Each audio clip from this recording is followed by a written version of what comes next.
अगर भारत में भौगोलिक विभिन्नता है तो उससे ज्यादा सामाजिक विभिन्नता है कि नहीं? अगर भौगोलिक विभिन्नता को आप दूर करने के लिए और न्याय की प्रस्थापना के लिए अगर उनको आप रिप्रेजेंटेशन दे रहे हो तो सामाजिक विभिन्नता के आधार पर रिप्रेजेंटेशन क्यों नहीं हो सकता? पेरियार रामास्वामी जी का सारे लोगों ने नाम सुना है। पेरियार रामास्वामी हमारे वो महापुरुष जिन्होंने दक्षिण भारत को हिला के रखा।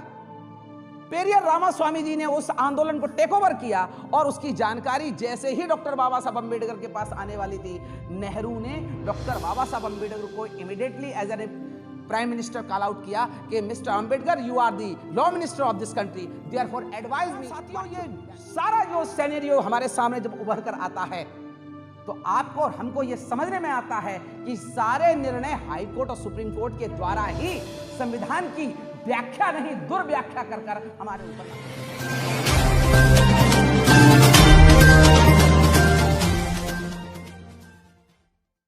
हाई कोर्ट कंटिन्यू लॉ बनाने का राइट है, नीचे की जुडिशरी के लिए रूल्स बनाने का अधिकार है। हाई कोर्ट के डायरेक्शन सुप्रीम कोर्ट के डायरेक्शन बाइंडिंग है, अगर उसको फॉलो नहीं करते हैं तो पेनल कॉन्सिक्वेंसेस हैं। इसमें कोई डाउट है क्या? इसका मतलब यह है कि आर्टिकल 12 के साथ में जो सुप्रीम कोर्ट के जजमेंट्स हैं वो क्लियर कट इस बात को प्रस्थापित करते हैं कि भारत की जुडिशरी स्टेट है।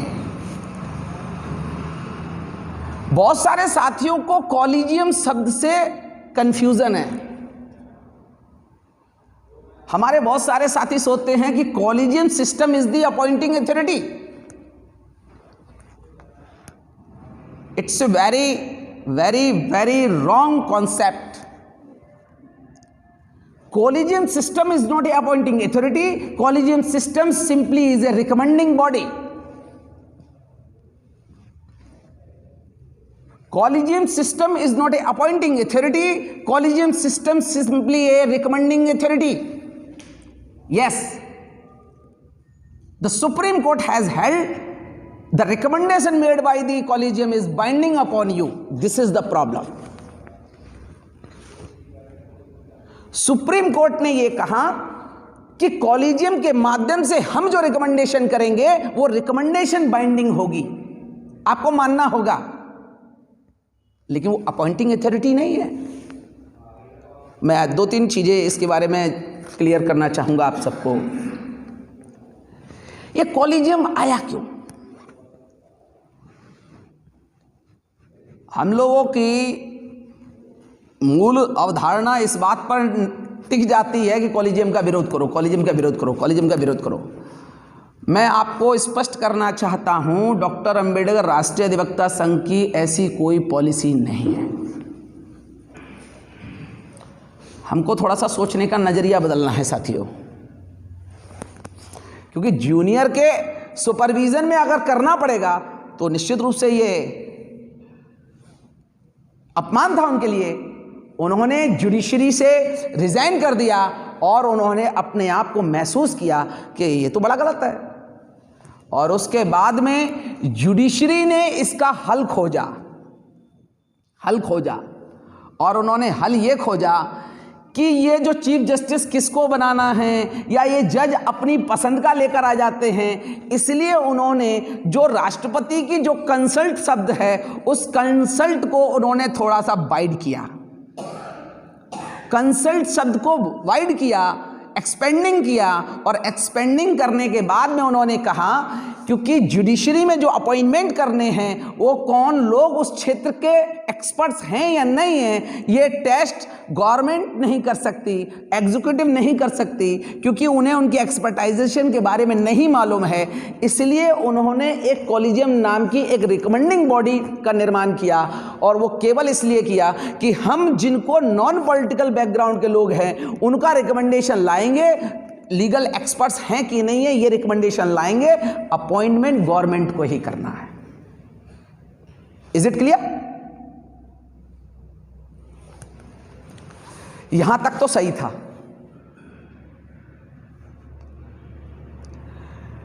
जब तक ये कहानी चल रही थी हमारे लोग आर्टिकल 16(4) से हाई कोर्ट के अपॉइंटमेंट्स में थोड़ा सा घालमेल कर लेते हैं, ये थोड़ा सा हमें समझना है।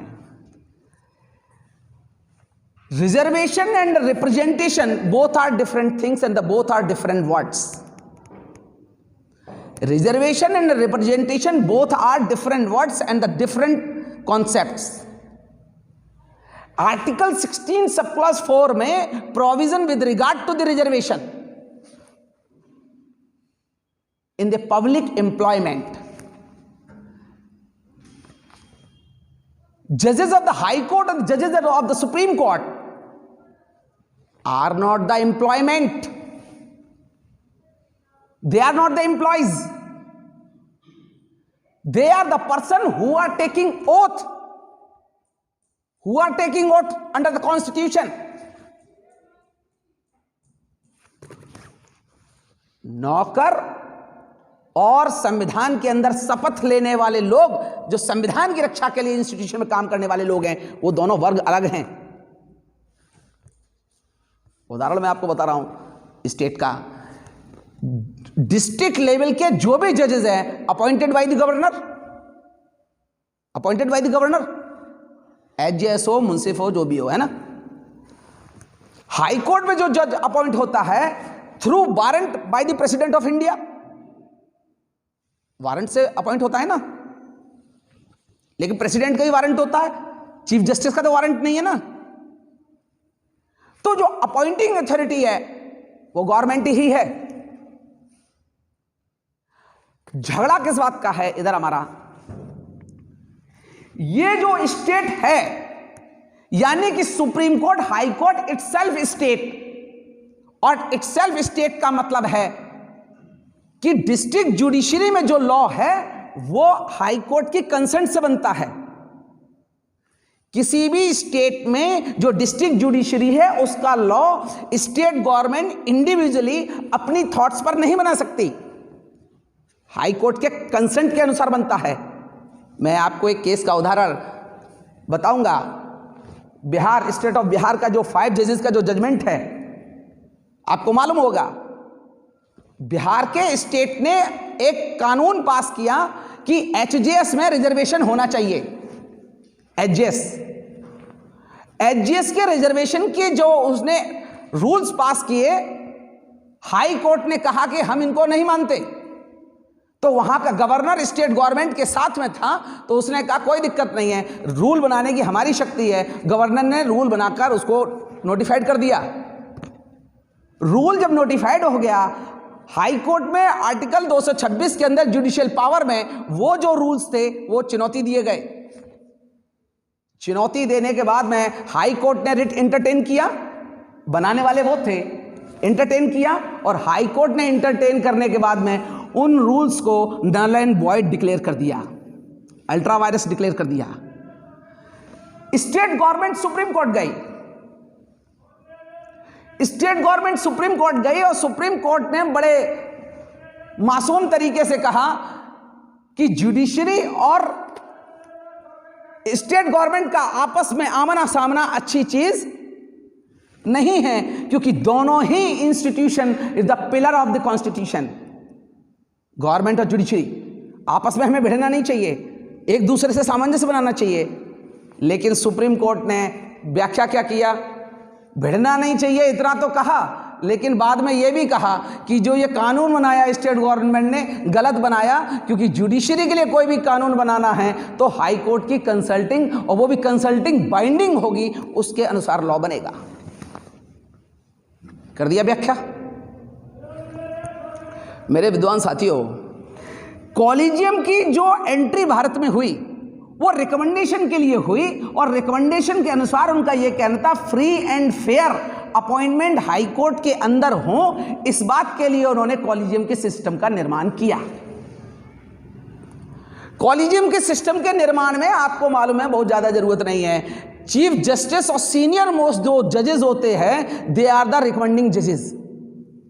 मालूम ही आपको, चीफ जस्टिस और 2 सीनियर मोस्ट जज, 3 लोग का कॉलेजियम स्टेट में होता है। यहाँ से वो लॉ मिनिस्टर को और गवर्नर को भेजते हैं। जो लॉ मिनिस्टर को कॉपी जाती है, एक कॉपी सुप्रीम कोर्ट जाती है। जो लॉ मिनिस्टर होता है वो अपनी आईबी की रिपोर्ट के साथ में इधर सुप्रीम कोर्ट को भेजते हैं। सुप्रीम कोर्ट वहाँ से रिपोर्ट देखने के बाद में उसको रिटर्न भेज देती है लॉ मिनिस्टर को। लॉ मिनिस्टर क्या करते हैं, पूरी इस रिपोर्ट और रिकमेंडिंग जो पोजीशन है उसको कैबिनेट को भेजते हैं। कैबिनेट जो है प्रधानमंत्री के सामने रखता है और प्रधानमंत्री उस रिकमेंडेशन को सेटिस्फाई होने के बाद में फिर राष्ट्रपति के पास भेजते हैं कि साहब दस्तखत कर दीजिए। क्या अब हमारी समस्या क्या है? अब हम लोग अपनी समस्या पर चर्चा करना चाहते हैं। सुप्रीम कोर्ट की एक चीज और मैं बताऊं जिससे कि और आपको एक चीज क्लियर होगी। सुप्रीम कोर्ट में जो जजेस हैं वहां रिजर्वेशन है। आपको हैरानी लगेगी कि ये बीएम सिंह रिजर्वेशन की बात कैसे कह रहे हैं। रिजर्वेशन हमारे लिए नहीं है, लेकिन रिजर्वेशन है वहां। नॉर्मली हाई कोर्ट के जो सीनियर मोस्ट जजेस हैं वही तो जाते हैं सुप्रीम कोर्ट। लेकिन मैं आपको जानकारी के लिए एक बात बता दूं, सुप्रीम कोर्ट में on the basis of the geographical criteria reservation is there.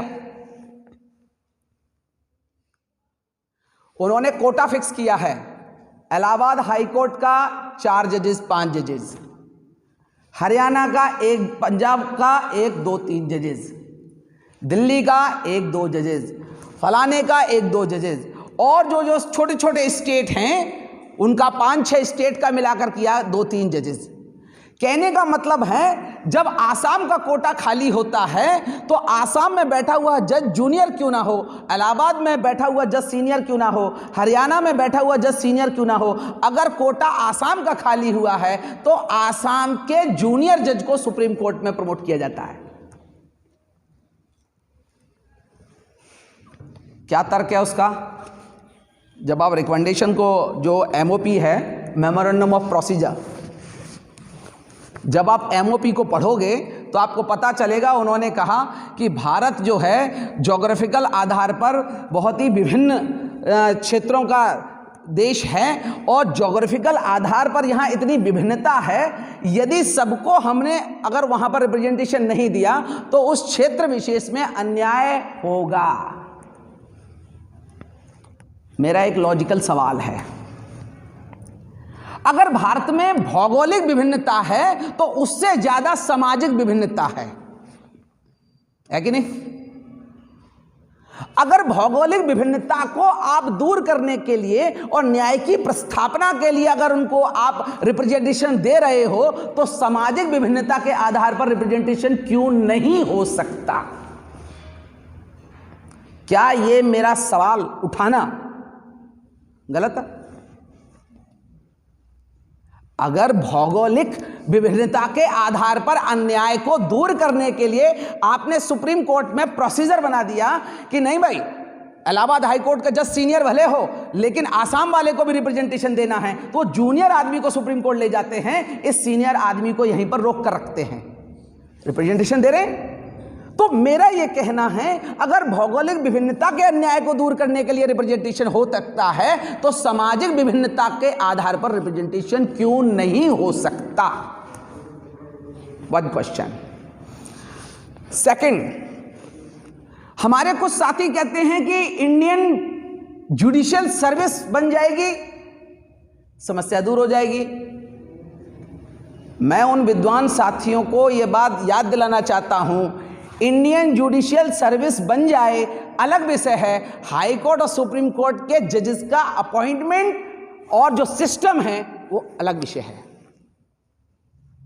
Please don't mix it.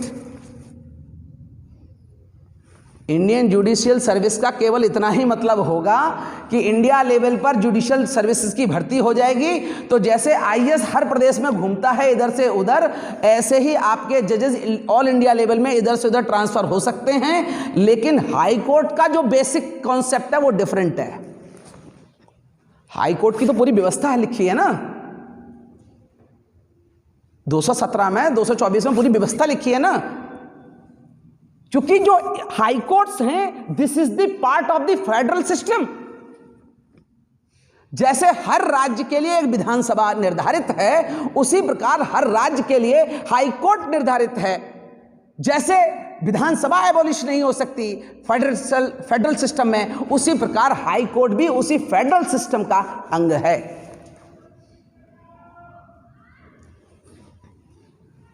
हमारा इशू क्या है?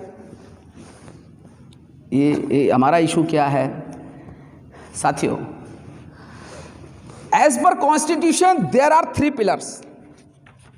अब मैं आपको थोड़ी सी इधर की कुछ बातें बताना चाहता हूं। Is it clear?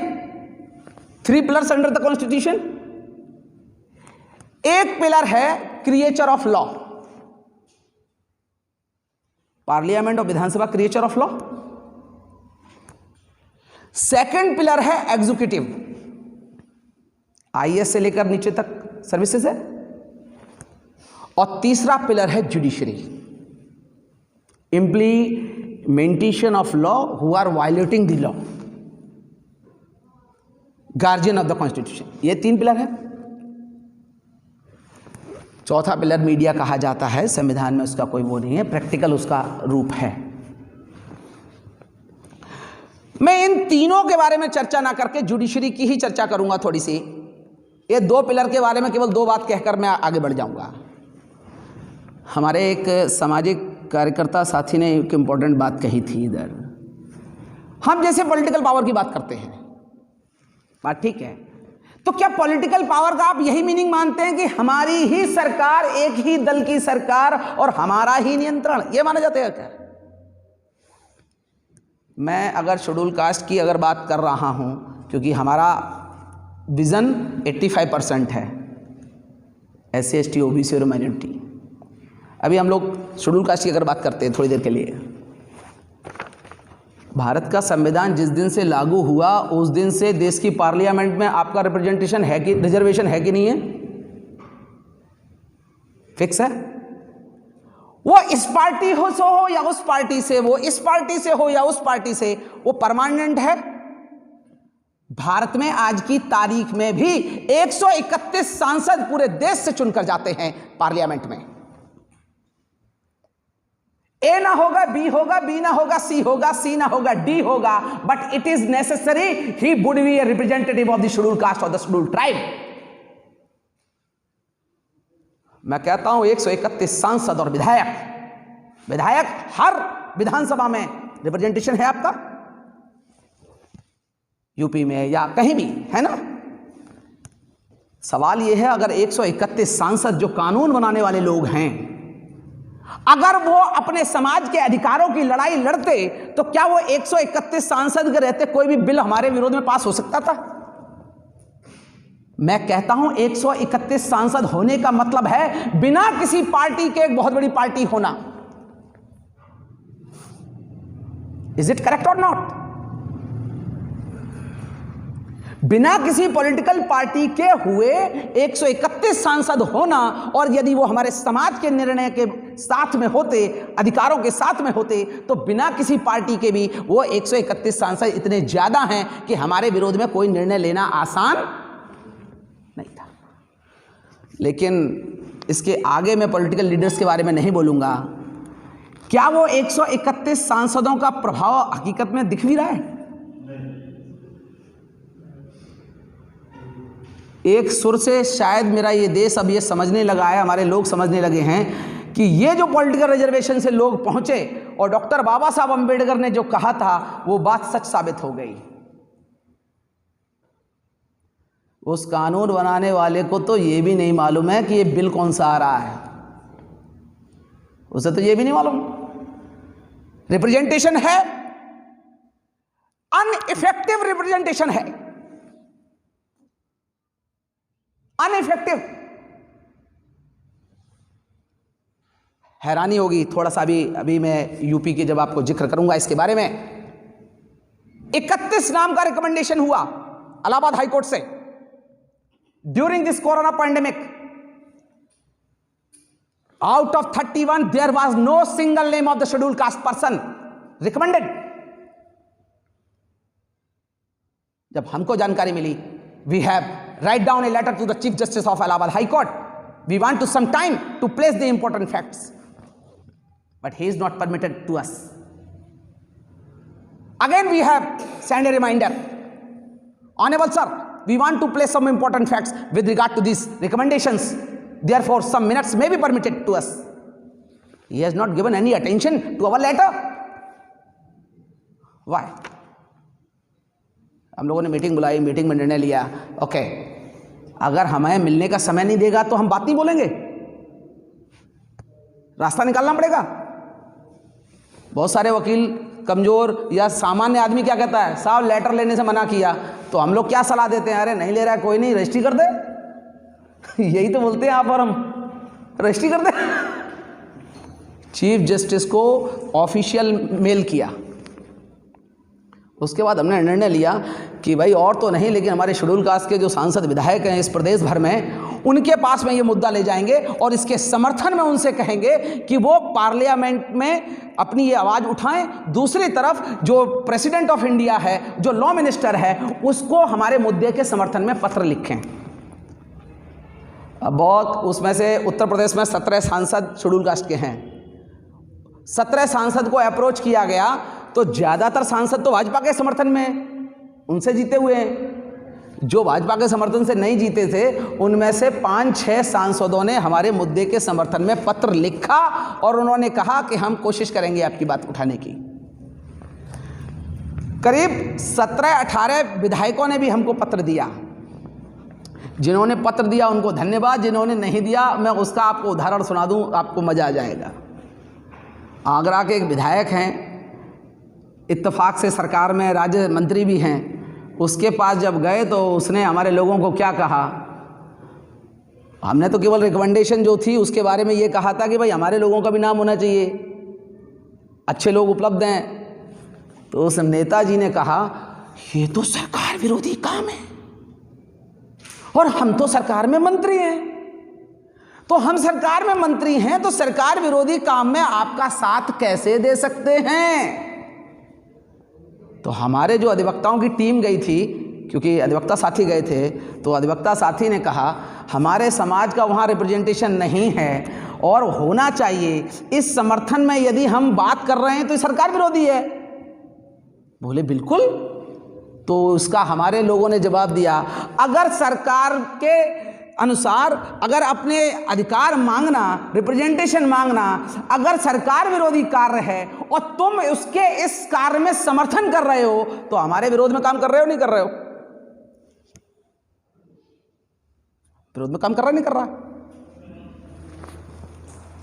हमने कहा यही समाज को बताने का काम है, यही समाज को बताने का काम है। जो लोग सांसद विधायक वहां पर हैं उनको इस बात से मतलब नहीं है कि हमारे समाज के अधिकारों की क्या पोजीशन है, उन्हें इस बात से मतलब है कि हम ये बात नहीं उठाएंगे क्योंकि हम उस सत्ता की पार्टी में हैं। कोई नहीं, ये बात मैं आपको इसलिए बता रहा हूं, केवल पॉलिटिकल पावर से हमारी समस्या का हल होने वाला नहीं है, क्योंकि लोग हैं लेकिन हमारा काम करने वाले लोग नहीं। मैं दूसरा उदाहरण देता हूं छोड़ के। एग्जीक्यूटिव में भी from the first day of the constitution representation is there, reservation is there. वो पूरा हुआ ही नहीं हुआ ये अलग विषय है। अब मैं जुडिशरी की बात करना चाहता हूं थोड़ा सा, जिससे कि पता चलेगा आपको कि हम जुडिशरी पर ही काम क्यों कर रहे हैं। इसको थोड़ा समझने की जरूरत है और हमने विद्वान साथियों को यहां बुलाया। विद्वान साथियों के बारे में तो जब हम लोगों ने संगठन के बारे में विचार बनाया तो मुझसे कहा बीएम सिंह आप पागल हो गए हो। हमने कहा क्यों? बोले वकीलों के संगठन का बनाने का मतलब है कि एक मेंढक को तराजू में रखना और दूसरे का तराजू से उतर जाना। हमने कहा अच्छा। हमने कहा कठिन काम है इसीलिए हम लोग कर रहे हैं, इसीलिए कर रहे हैं। अरे गहरे भीड़ का संगठन तो बहुत सारे बने हुए हैं और कितने वो प्रभावशाली हैं ये भी हमको मालूम है। बोले क्या मतलब? हमने कहा अगर भारत नहीं पूरी दुनिया के इतिहास को उठाकर देखो तो पता चलेगी लड़ाई वकीलों ने लड़ी है। मैं भारत की बात करता हूं। जिन लोगों ने हमारी गुलामी की जंजीरों जकड़ी, जो गांधी था वो भी बैरिस्टर था, नेहरू था वो भी बैरिस्टर था, नेहरू का बाप भी बैरिस्टर था, सरदार पटेल भी बैरिस्टर थे, टीबी सबरू भी बैरिस्टर था, राजेंद्र दास जी भी बैरिस्टर थे। और जिस पाकिस्तान को रोजाना गाली देते रहते हो वो पाकिस्तान का मुखिया जिन्ना भी बैरिस्टर था। और जिस डॉक्टर बाबा साहब अंबेडकर को हम अपना आदर्श मानते हैं वो भी बैरिस्टर थे। तो हमने कहा बिना बैरिस्टर की लड़ाई कौन सी लड़ी है जी? अभी टाक साहब ने इधर बताया मार्टिन लूथर भी बैरिस्टर था, है ना?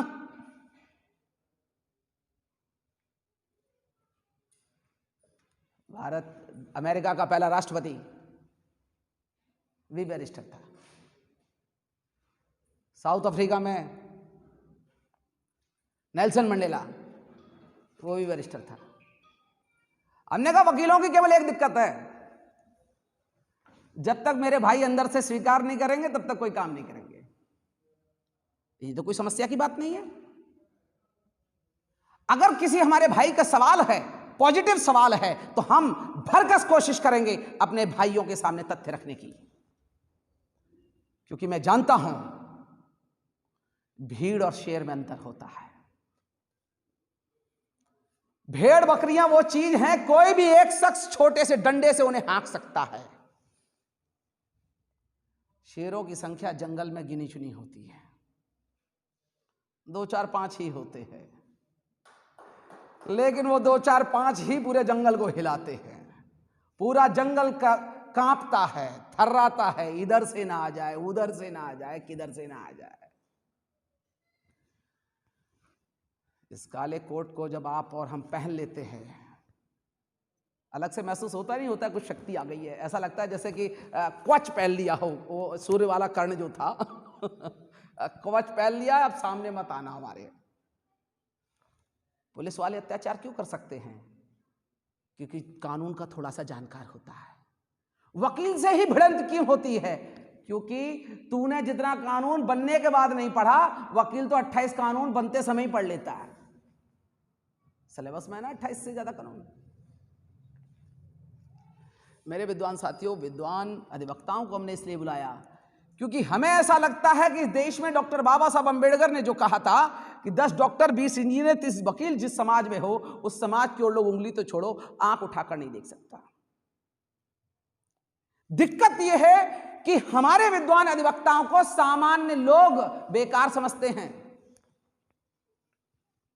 या दूसरे अर्थों में मैं ये कहूं कि विद्वान अधिवक्ताओं को शायद अपनी जिम्मेदारी का एहसास नहीं कि हमारा काम केवल पेट की रोजी रोटी कमाना नहीं, इस देश के शासन प्रशासन को भी होल्ड करना हमारा काम है।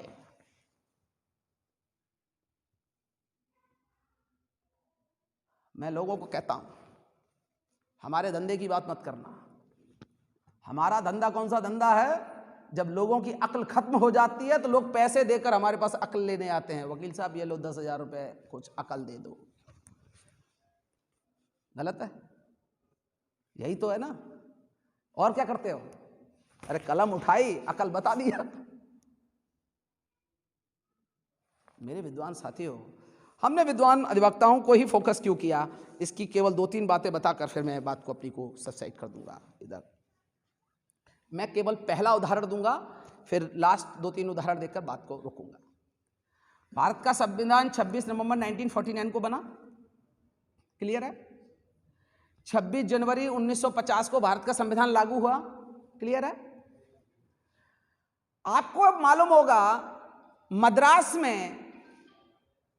में मुंसिफ, क्योंकि अभी सिविल जज नाम हो गया, पहले मुंसिफ नाम ही था वैकेंसी का, मुंसिफ मजिस्ट्रेट की वैकेंसी निकली मद्रास में।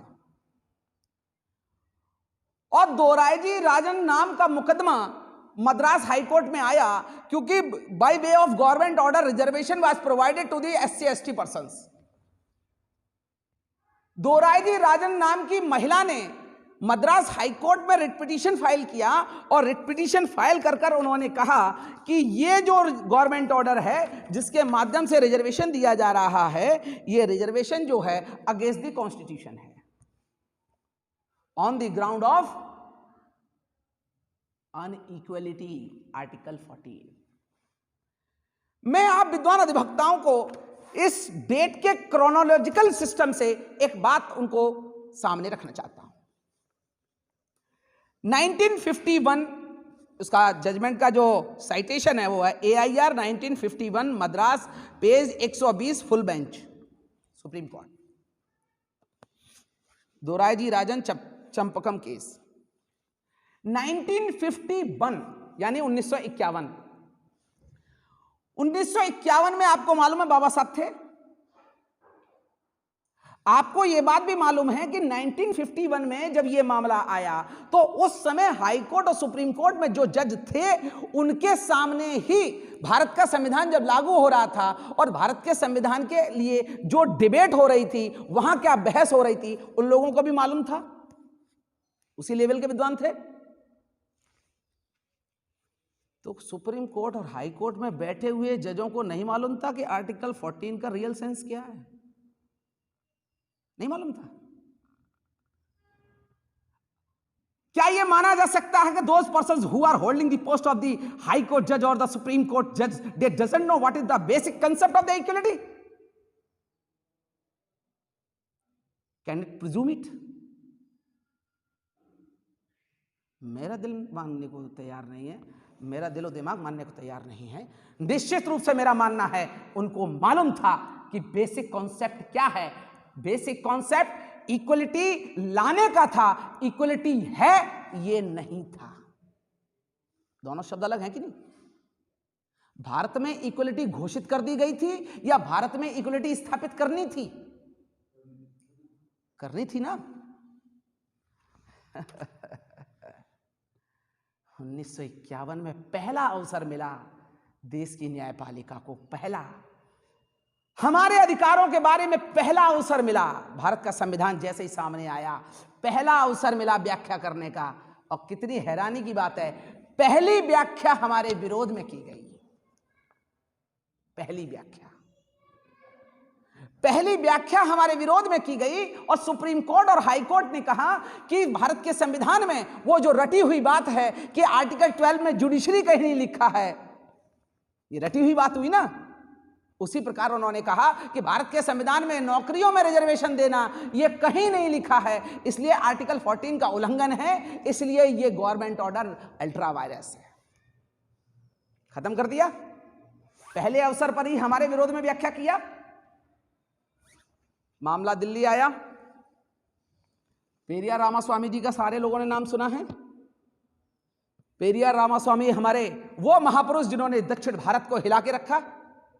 पेरियार रामास्वामी जी ने उस आंदोलन को टेक ओवर किया और उसकी जानकारी जैसे ही डॉक्टर बाबा साहब अंबेडकर के पास आने वाली थी, नेहरू ने डॉक्टर बाबा साहब अंबेडकर को immediately as an prime minister call out किया कि mister Ambedkar, you are the law minister of this country, therefore advise me what should be done. Baba Sahab तो लॉ मिनिस्टर थे ना 1951 में। सुप्रीम कोर्ट का निर्णय ही आ गया, आप क्या करें। तब डॉक्टर बाबा साहब अंबेडकर ने भारत के संविधान में पहला संशोधन पार्लियामेंट में पेश किया।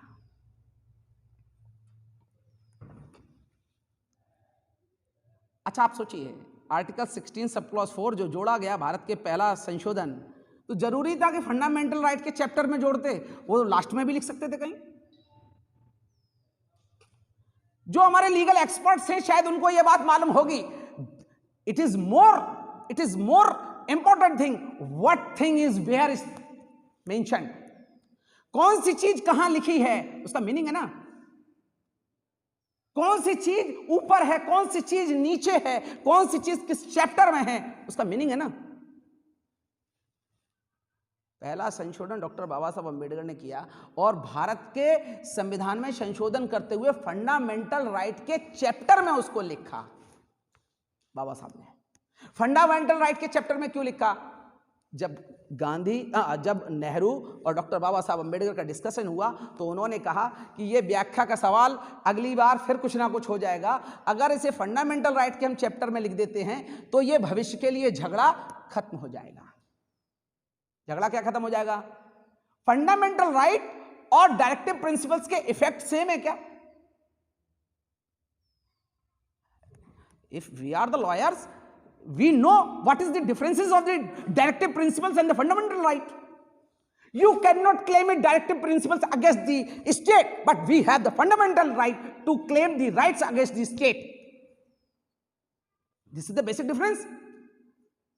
We have no remedy to implement the directive principles, but we have the remedy under Article 32 and 226 to come up before the High Court of the Supreme Court. Doctor Baba Sahab Ambedkar ने इस बात को ध्यान में रखकर कहा कि फंडामेंटल राइट में रखेंगे भविष्य का झगड़ा खत्म हो जाएगा, रख दिया। अब मैं केवल कुछ जजमेंट का नाम बताऊंगा, उस जजमेंट से आपको पता चलेगा कि हमारे विरोध में इस देश में नेताओं ने उतना विरोध में काम नहीं किया किसी सरकार ने जितना ज्यादा भारत की न्यायपालिका ने किया। हमारे अधिकारों का सत्यानाश भारत की न्यायपालिका ने किया और भारत की न्यायपालिका ने जो निर्णय लिए, हमारे नेताओं की यह पोजीशन है कि वो केवल इतना कहना जानते हैं ये उच्च और उच्चतम न्यायालय का निर्णय है, हम इसका सम्मान करते हैं। अब सम्मान इसलिए करता है क्योंकि जजमेंट में क्या लिखा है वो तो कभी पढ़ता नहीं है?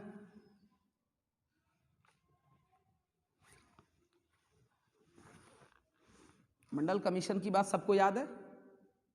मंडल कमीशन का मामला शेड्यूल कास्ट से जुड़ा था क्या? नहीं ना। अदर बैकवर्ड क्लास से जुड़ा हुआ विषय था। इंदिरा साहनी का जो केस है, शेड्यूल कास्ट के विरोध में निर्णय आया। अबे जो आदमी पार्टी नहीं है उसके विरोध में तुमने निर्णय कैसे कर दिया? अच्छा कोई नहीं, वी आर द लॉयर्स। अगर सुप्रीम कोर्ट ने यह पाया कि यह प्रमोशन में रिजर्वेशन गलत है, आज 1992 में गलत है, तो इमीडिएटली खत्म करना चाहिए था या यह कहना चाहिए था कि गलत तो है लेकिन 5 साल चलने दो? आप अगर कोई चीज गलत है तो गलत है, इमीडिएट रुकनी चाहिए। उन्होंने कहा कि प्रमोशन में रिजर्वेशन गलत है लेकिन 5 साल चलेगा। क्यों चलेगा? क्योंकि अदर बैकवर्ड क्लास के जो जजमेंट था उसको इमीडिएट इंप्लीमेंट किया था और इनको साथ में नहीं चाहते थे कि ध्रुवीकरण हो, इसलिए 5 साल का समय दिया। तो शेड्यूल कास्ट के लोगों को लगा कि इधर हमारी कोई भी लड़ाई नहीं। 97 में भारत के संविधान में संशोधन हुआ, 5 साल के समय के अंदर पार्लियामेंट ने संशोधन किया कि प्रमोशन में रिजर्वेशन शेड्यूल कास्ट को संविधान में प्रावधान किया। आर्टिकल 16 सब क्लॉज 4B जोड़ा, 335 में अमेंडमेंट किया। एम नागराज का जो जजमेंट फिर बाद में आ गया, उस अमेंडमेंट को जो चुनौती दी गई एम नागराज में कितना बढ़िया काम किया। उन्होंने कहा कि संविधान में संशोधन तो सही है लेकिन डाटास के बिना कोई भी रिजर्वेशन दिया। एक कदम और आगे बढ़ गए। व्याख्या ही ना गड़बड़ की जा रही है, व्याख्या ही तो गड़बड़ हो रही है। किसी भी एक्सपर्टाइज सब्जेक्ट में रिजर्वेशन नहीं होगा, यह निर्णय किसका है? हाईकोर्ट सुप्रीम कोर्ट का ही है। उत्तर प्रदेश में कि प्रमोशन में रिजर्वेशन नहीं मिलेगा, यूपी पावर कॉर्पोरेशन वाले केस में वो हाई कोर्ट और सुप्रीम कोर्ट ने निर्णय दिया। रिसेंटली अभी इलाहाबाद हाई कोर्ट ने कि एक कमरे में दी गई गाली जाति सूचक SC/ST एक्ट नहीं है, हाई कोर्ट ने व्याख्या किया। अभी रिसेंटली सुप्रीम कोर्ट के जज हेमंत ने अभी जो निर्णय दिया वो सुप्रीम कोर्ट के जज ने ही दिया। वो क्या रहा? वो क्या रहा? जितने भी डिसीजंस आ रहे हैं, आर्टिकल 341 के बारे में अभी तक जो कॉन्स्टिट्यूशनल बेंच थी उसका निर्णय यह था कि any government have no right to tinker in the schedule caste schedule tribe list. लेकिन अरुण मिश्रा जाने से पहले जो जजमेंट दे गया उसमें वो जजमेंट दे गया ना कि उसके अंदर भी कैटेगरी सब कैटेगरी करना टिंकरिंग नहीं है। सुप्रीम कोर्ट हाईकोर्ट ने किया। मेरे विद्वान साथियों, ये सारा जो सिनेरियो हमारे सामने जब उभर कर आता है तो आपको और हमको ये समझने में आता है कि सारे निर्णय हाईकोर्ट और सुप्रीम कोर्ट के द्वारा ही संविधान की व्याख्या नहीं दुर्व्याख्या कर कर हमारे ऊपर लागू किया जा रहा है। मैं एक छोटा सा उदाहरण दूंगा आपको। मैं 2 अप्रैल 2018 की घटना याद है? सबको याद है, बताने की बात नहीं है। सुप्रीम कोर्ट का निर्णय था, समाज ने मैदान में मौका संभाला, उसी सुप्रीम कोर्ट ने यू टर्न लिया कि नहीं लिया? इसका मतलब है यदि समाज मैदान में आ जाएगा तो फिर सुप्रीम कोर्ट से यू टर्न भी ले लेगा। उदाहरण सामने है, सामने है ना मेरे विद्वान साथियों। हमें ऐसा लगता है भारत में तमाम संगठन हैं, वो अपनी भूमिका निभा रहे हैं, उन पर मैं कोई टिप्पणी करना नहीं चाहता। मैं आपके ऊपर टिप्पणी करना चाहता हूं। क्या टिप्पणी है? डॉक्टर बाबा साहब अंबेडकर ने कहा था कि 30 वकील जिस समाज में हो उसकी तरफ उंगली तो छोड़ो, आंख उठाकर नहीं देख सकता। सवाल यह है, आज हम सैकड़ों नहीं हजारों की तादाद में अगर वकील हैं तो सवाल यह है, फिर ये उंगली समाज के ऊपर तो छोड़ो, हमको भी लाते पड़ रही हैं। क्या ये मेरी बात गलत है? इसका मूल कारण है कि हमारे विद्वान अधिवक्ताओं ने कानून को केवल रोजी रोटी का साधन समझा। हमारे विद्वानों ने यह नहीं समझा कि देश को संचालित करने का यह डॉक्यूमेंटेशन है।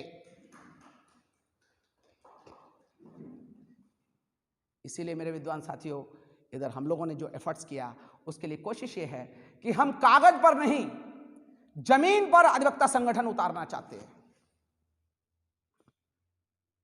कागज पर क्यों नहीं? बहुत सारे लोग एक जिले में संगठन बनाते हैं और एक कार्ड छपवाते हैं, उस कार्ड में लिखते हैं राष्ट्रीय अंतरराष्ट्रीय अध्यक्ष।